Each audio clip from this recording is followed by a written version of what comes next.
Welcome to Tower Talk Business Radio, where we bring you conversations with the top business minds on Long Island and around the nation every week. Featuring expert consultants and small business owners who have found success but are also willing to share their top tips, failures, and give gritty, matter-of-fact advice based on their firsthand experience. Now, let's get down to business on Tower Talk Business Radio on the voice of Nassau Community College, 90.3 WHPC. Hello and welcome to Tower Talk Business Radio, powered by the Nassau Community College Foundation. My name is Ray Schwetz, AVP of Business Banking at Jovia Financial Credit Union, along with Donyshia Boston-Hill, CEO, keeper of the brand, marketing and digital agency. We're focused on being the premier resource for business and entrepreneurship.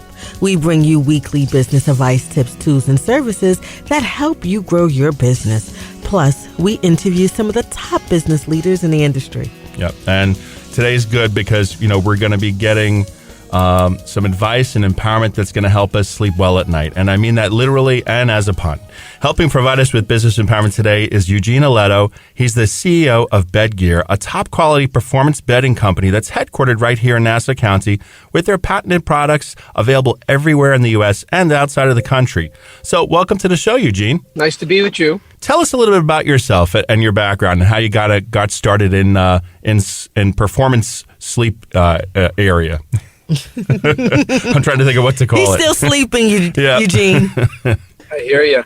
Well, I'm certainly not. I'm probably not very different than most serial entrepreneurs. You don't really ever see problems. You only see solutions. And sleep was certainly not something that I was focused on in terms of getting any or building certainly a global brand from it. The real reality is that you do a lot of trial and error. You typically keep going down this path of this life journey, and if you're fortunate enough to have that understanding of risk and reward, you stumble on things and you try things. So I wish I could give you sort of this amazing fairy tale of I've been a great sleeper my whole life and I wanted to bestow my sleeping habits on you, but my story is quite different than that. But did you just wake up one day and go, I'm going to be in the performance sleep business?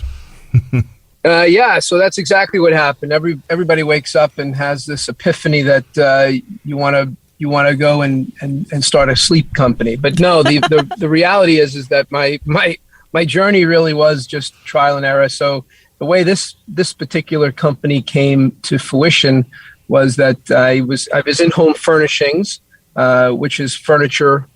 Mattresses were a small portion of that. Mm-hmm. And I was poking around and realizing that there was just something completely broken. People were buying mattresses on their back. Most people sleep on their side. And people then would buy pillows standing up, going to a Bed Bath or a Target or a Walmart. And if you think about how barbaric that is, you would never be able to test out a pillow. You'd be standing on your feet trying to figure out which one is right for me. I mean, almost comical when you think about it, right? You're standing in front of this big wall of pillows and you're sitting there saying, which one's right for me? It just didn't make sense. So watching people come into a furniture store laying on mattresses with their feet crossed, their heads on a big fluffy demo pillow, trying to get the perfect sort of sleep solution, it was just disjointed. And that was where the epiphany came from and saying, this got to be a better way than this. So our very first move was to develop a series of pillows that we would integrate into the selling process of a mattress so that we could fit you for 100% of your comfort. Your mattress, frankly, is only 70% of your overall spine alignment. 30% comes from where your top of your shoulders to the top of your cranium. 1/3 of your vertebrae never hits a mattress. So a lot of people have disrupted sleep, lower back pain, bad circulation. A lot of that comes from the lack of good support from a pillow and a mattress combination. So that was one piece of it. But what sent me down this crazy world of sleep was my kid, at about 8 years old, was suffering from allergies. And the allergist sent us to a surgical supply store to buy a mattress protector to keep the dust mites and dander out of his sleep environment. And it worked like a miracle. We put this thing on the mattress, and the kid within the next morning wasn't all stuffy and didn't have a sniffle in the morning. Well, what we discovered, unfortunately, was we solved one problem and created another. The poor kid was waking up in a pool of sweat. I don't know about any of you on this call, but if you ever put a piece of vinyl between you and your mattress, which is what the protectors used to be prior to Bedgear, it would actually heat you up in bed. So I said, this is crazy. There's got to be a better way. And when I looked around, I didn't see any solutions to solve this problem. So being the local lacrosse coach and also a downhill skier for many years, I realized that there was so many moisture wicking fabric, so many different types of Gore-Tex materials that were, breathable, and that there had to be a solution that would seal the mattress but not create a heat environment. So it took us about a year, but we actually realized that there was no fabric wide enough. It was all apparel fabric. So we now have almost, I think it's 287 patents and trademarks in our name from creating the world's first performance brand of mattress protectors. So we now have a product that you can put on your bed that seals up all the dust and dander, doesn't allow it into your mattress, so you can wash that protector every week and start fresh every single week. However, the top surface is all moisture management. So all that heat and moisture that comes out of your body, your 98 degrees, doesn't go into your mattress anymore, and it's dispersed on contact so that it doesn't absorb your heat and moisture. It starts to wick it, and then it starts to allow the moisture to evaporate. So that was the first epiphany, that there was this like, oh my God, there's so many things that we can do to really solve heat and moisture management in bed and make sure that we align people. So it was just, like I said, it wasn't one thing, it was all things coming together, where the idea of creating a brand of performance for the sleep environment, that's where it all came together. That's really sleepy and really gets you in the mood to say, hey, how do I just jump on this bed, grab a pillow? So for Bedgear, you went through this entire epiphany, and then voila, you now have, a company that you've launched, so how did it go from the epiphany to you actually launching a business? Yeah. So a lot of times, and I speak to students all the time, both in their master's years, MBAs versus even like, undergrad, everybody's looking for sort of a unicorn and like this, that they have to graduate from an entrepreneurship program and they have to launch a business. I tell people all the time, if you're not literally actively working every day from the age that you're legally allowed to work, just waking up and having this sort of what I call an epiphany, like, boom, I'm going to have this business. And this is even with my own 3 kids. Like, I have adult children, and it's very stressful for looking like, how am I going to launch my own business? So the very first thing that I recognize, and I can only do this because I'm older now and I can be introspective. The most important thing was getting a job, like actually physically working, no matter what it is, working and getting your brain out into the workforce, seeing how the marketplace operates gives you such a playground for opportunity to look for solutions. So a lot of people see problems. A lot of people get hung up on problems. I can't get financing. I don't have money. I don't have this. I don't have that. I don't have an idea. I'm always telling people, stop looking at problems, because you'll never, ever, ever be able to move forward. Just get a job, start working. And then the most important part of it is the shit you don't like is the list that you keep, not the stuff you do like. Our humans, we do the same thing over and over again when it comes to something we like. The things that we don't like are the things that we try to eliminate out of our lives. So identify those things that you don't like so that you don't have to really focus on finding the perfect thing to do. You just have to keep eliminating all the things you don't like, and eventually you get to the place where you have a short list of all the things that you love. So it's easier to identify things that annoy you. So for instance, not everybody wants to be a salesperson. Well, if you want to have a business, it requires you to sell something. So you may not like being a salesperson, but if you don't understand the process of selling, you may not want to do it your whole life.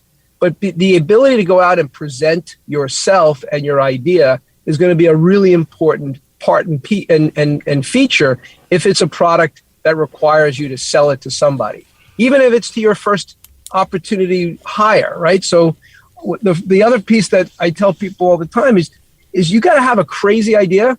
You got to convince at least one person that you're not crazy. Mm-hmm. And that one person potentially could be the one that helps you launch your product. But the other thing that's important, and my grandfather taught me this years ago, and again, it's just a layer upon layer, is that if you can't convince anybody that your idea is a good idea, even when you're running a successful business, if you don't have enough humility to kind of fold up your tent and go join the rest of the crowd, you're potentially going to have yourself a problem. You're either going to go out of business or you're never going to launch your business. And what I mean by that from a clarity perspective is that there's a lot of times where, out of 10 people, there's only one person that you've been able to convince that this is a good idea. It's worth continuing. But out of the 10 people, if not one person you can convince, then it may be time for you to fold up and go join the crowd. So that's how I pressure test the products, the ideas. To this day, I still sell like crazy an idea to our team members. And I tell people all the time, because I call them speed bumps, you got to have people in your life that are not yes people. Your mother and your father are always going to tell you how they love you and you're wonderful and how proud they are. You got to go find people that are going to tell you that you're full of shit and that this is never going to work. So what I look for in a team member, and this is, I don't care if you're 20 or you're 50, I say, if you don't have an opinion, I don't need you. I will hire people to have strong opinions and fight back, because that's what keeps, when you are an entrepreneur, that's what keeps the train on the track, is people helping you steer those ideas towards something that's sticky and that's going to have some sort of scalability. So those are just some of the tips that I wish I knew when I was 20. It sounds like I know what I'm doing, but it's only because I'm 50 and I have 30 years of a lot of mistakes that got me here. You are listening to Tower Talk Business Radio on the voice of Nassau Community College, 90.3 WHPC. I'm Ray Schwetz, along with Donyshia Boston-Hill, and our guest today is Eugene Alletto. He's the CEO of Bedgear. Now, one of the takeaways I'm definitely getting here is, and it's a great bit of advice, is that you have to be aware of your marketplace, you have to see the opportunity, and then you have to kind of fill that void. Now, you offer lots of different products and services for performance sleep, and I'd like to talk about that a little bit, the types of products that you offer and what it is exactly that separates you from the competition with these products. Look, there's not a lot of things other than maybe like a Facebook or an Instagram follow-up. There's always a connection to something from our past, right? So you're not really too far away from, innovation doesn't have to be something that we've never heard of. There's always like a trace back to some root. So yes, we make pillows and protectors and mattresses and sheets, right? So we didn't come up with a new way of, what to sleep on. Mm-hmm. So where our innovation comes from is taking things that you interact with every day. But instead of us having what we said is we don't want to really have a competition. But we wanted to, and we didn't want to be disruptive, which is the cool buzzword on Wall Street. We wanted to be additive to the industry. So what we look at is that, nobody said that you could sell a $200 pillow in big volume or a $200 mattress protector. Nobody, or a $200 pair of sheets. Everybody's like, oh, that's really expensive. Well, when you look at a pair of sneaks, a pair of like Nikes, $150 to $300 for a pair of athletic shoes, it's amazing how many people have multiple pairs of those. And these are, sometimes you get people that are 20 years old that literally it could be their whole paycheck. Well, you wear them for 8 hours a day, and they may be a fashion statement, but they're also there to make you comfortable. Well, you spend 8 hours of your life most of the time in bed, maybe 5 hours, but majority of the time people spend 8 hours in bed. Wouldn't you think you'd want to have the best of the best? Because those 8 hours are what propel you during the day. So we really focus not on going after competition or being the lowest cost solution. We realized that there was something broken, that there was not a product, that everybody's looking for a cold side of the pillow. Everybody gets hot in bed or too cold in bed. So we knew that temperature was a huge problem, but it cost more money to build a product that doesn't absorb all that heat and doesn't release it. And that's why your pillows get hot at night, because you're like a chimney where all that heat's going into your bedding products. So we really differentiate ourselves by creating products that talk to people with the problems that they already encountered. So we just showed up and just did things different. As it relates to how that differentiates us, everybody else is telling you how many hours of sleep you should have. Everybody's telling you that you should be laying in bed and it should be cozy. We're the opposite. Everything we do is the opposite. We want you to get your ass out of bed and go attack the day. So our slogan is wake ready, not go to bed. We're all about getting up, not going to sleep. So my job is not to tell you to sleep 5, 8, 10. My job is to make sure whatever you decide as a consumer, whatever you want to sleep in terms of hours or time, they should be the most productive time that you spend in bed. And that's what Bedgear really fuels, is that we believe in our heart of heart that if you're going to accomplish what your dreams and ambitions are, you better get yourself a damn good night's sleep. And that's what Bedgear wants, is you to wake ready. So that's how we differentiate ourselves. It's energy. It's not sleepy time. It's opposite of what you grew up thinking about sleep. Sleep is not boring. Sleep is not, you don't just sleep the day away. Sleep is an absolute number 2 essential after water, right? So there's food, water, and sleep are your 3 essentials to life. It's not Rolex, BMW, and Montclair, right? Those are wants, but what you need is a great night's sleep. And that's what we provide every single day. Well, I'm ready to rise and grind just sitting here listening to you. But I like to learn a little bit more about how you maintain your product. So, what is the life cycle, or,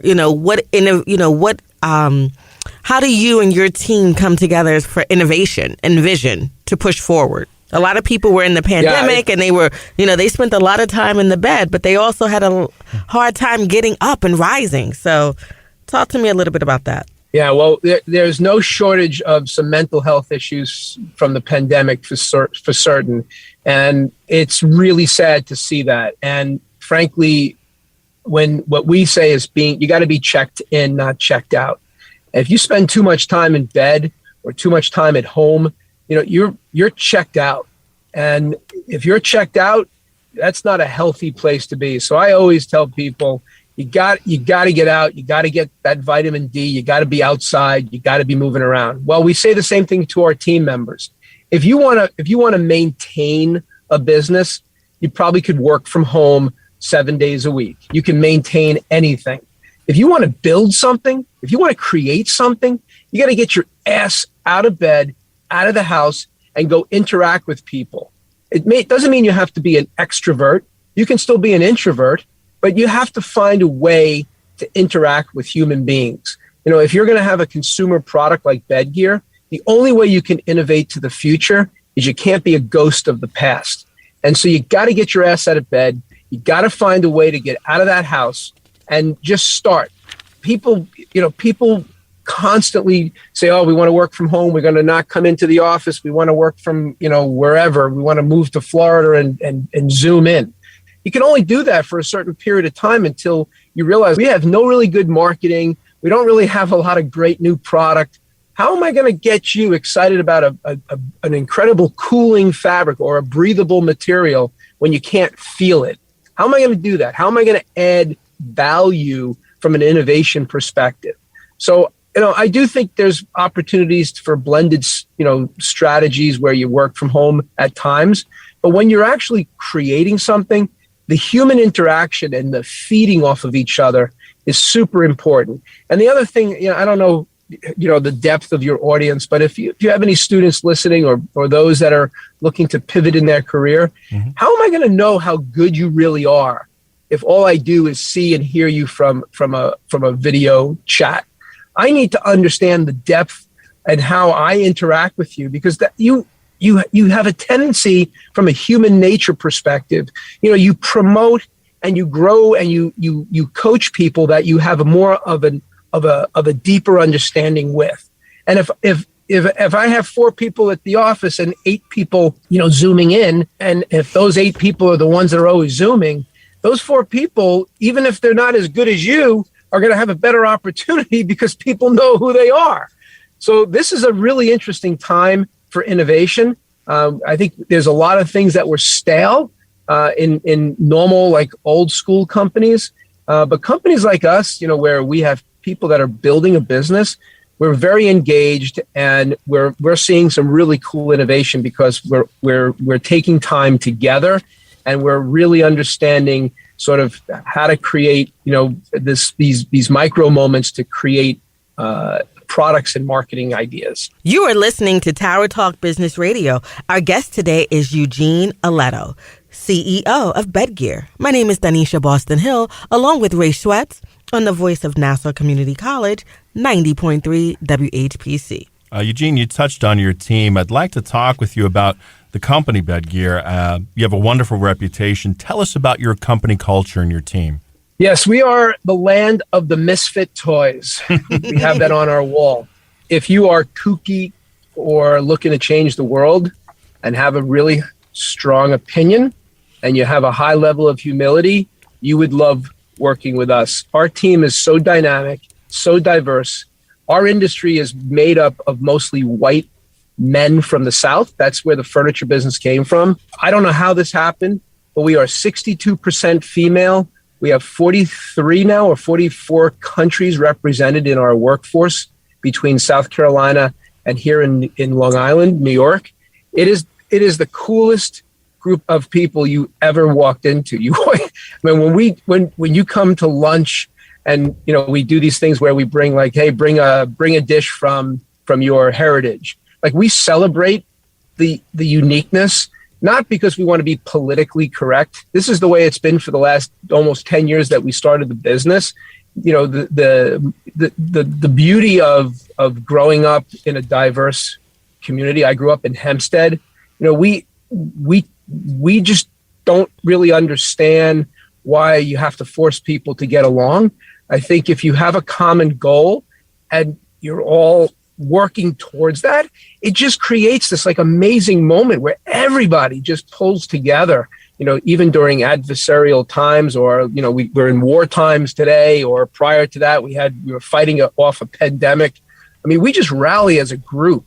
So I think if I was to describe the team, I would just tell you that, we're a team of doers. Like, we're not victims. We don't get down on each other. We argue and fight over bad processes, not bad people, and we're not perfect. We're totally all the time, because of some of the chaos of wanting to just be doers, things get in the way. But I always remind the team, we're not, we don't have bad people. We just have bad processes. So we work really hard to continue to pivot towards what's sort of out there in the world of solution solving problems. But, I think the core of what makes us successful, and we get people that knock off our product all the time. And I tell everybody, until they hire all of us and put us into another company, you're not going to get rid of Bedgear. I mean, we are just a team that just are made up of doers and not that victim mentality. So that's really that's when you walk in our office, that's really what you're going to see. And I'll give you one last thing that's super important. People talk about culture and you're not a cultural fit.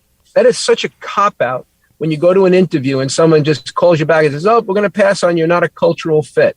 What does that even mean? You don't even know what the culture is. It's just such an unfair statement. So we actually define our culture with 4 main words, and they're all over everybody's computer screen. They're on every wall.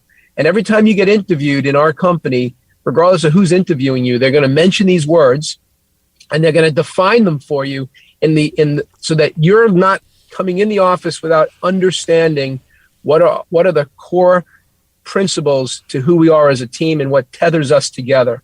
It's humility, which is what we say humble. We say hungry, clever, and curious. And those are like the most important. If you're not humble, which means not doing good things to the world or going to church on Sundays, humble means not thinking you know everything and being able to learn. If you're 50 years old, you're going to learn from a 20-year-old. And if that makes you feel uncomfortable, you don't have enough sense of humility. Hunger means you never, ever, ever stop. You got to always want to look forward, not look backwards. You got to want it. Being curious is at the most core fundamental of wanting to learn. If you're not curious and not having that curiosity, that means you're not overly interested in learning something new, because you got to be curious to ask. And then clever. Clever is how we beat everybody. We're not going to sit around and spend a lot of time analyzing. We're going to go out and try things, and we're going to figure out how to get to market quicker than our competition. So we're going to be clever in the way we do that. So that really wraps up and gives you a sense of what you would interact when you interact with our team members. That's the feeling you're going to get. Now, Eugene, you've really built an amazing culture, and we want to thank you for joining us today. I'd like to thank you, Eugene Alletto, CEO of Bedgear. I appreciate that. Thank you so much. Thank you very much for being with us. And Eugene, may I have your contact information? What's the best way that we could find information on you and on Bedgear? Yeah, so anybody wants product or looking for a great opportunity, you go to www.bedgear.com. You can go to our HR page. We take on, applications now and in the future. And like I tell anybody, if you want to find me or find anything about Bedgear and you're really interested, make the effort. It's not that difficult to figure out how to get on LinkedIn or find us. We're all here and anxious to talk to anybody and help anybody for anything. So, I'm a Nassau County, Nassau Community College graduate. I'm grateful for the opportunity to help anybody that's listening. We're always here for you. And thank you for the time today.